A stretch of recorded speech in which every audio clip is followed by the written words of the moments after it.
Hello all, good morning. आज मी जाणार होती एका छोट्याशा गावात जिकडे आमचं शेत आहे. म्हणून मी सकाळी उठले आणि इकडे बघा मम्मी घरातली कामं आवरत होती. एकाकडे गॅसवर दूध गरम होत होतं, दुसरीकडे भगर बनत होती कारण आज उपवास होता. आता मी रेडी झाली आणि हा माझा टिफिन. नंतर मी पप्पांसोबत शेताकडे जायला निघाली. तुम्ही बघू शकतात रस्ता किती खराब आहे. आमचे शेत अगदी गावालगतच आहे, घराच्या एक्झॅक्ट मागे. मी खूप दिवसानंतर असं काडींचं घर पाहिलं जे त्यांनी खूप क्लीन ठेवलं होतं आतून. ही बकरी, हे कोंबडी, हिचे पिलू सर्व खूप दिवसानंतर पाहिलं.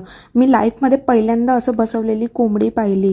अंड्यातून कोंबडीचं पिल्लू बाहेर येण्यासाठी अशी कोंबडी घंड्यावर बसवली जाते जेणेकरून अंड्यांना ऊब लागेल. असे आजी सकाळच्या स्वयंपाकाची भांडी घासत होत्या. थोड्यात पप्पा मम्मीला घेऊन आले. आम्ही इकडे निघालो शेतात जायला आणि गावातून बाहेर पडल्यावर हा पहिला रस्ता नदीकडे जातो आणि दुसरा आमच्या शेताकडे. लोक पण आमच्या सोबतच आले आणि हे आहे आमचं शेत. आमच्या शेतात आम्ही कापूस पेरला आहे आणि आज तोच काढण्यासाठी आम्ही इकडे आलो होतो.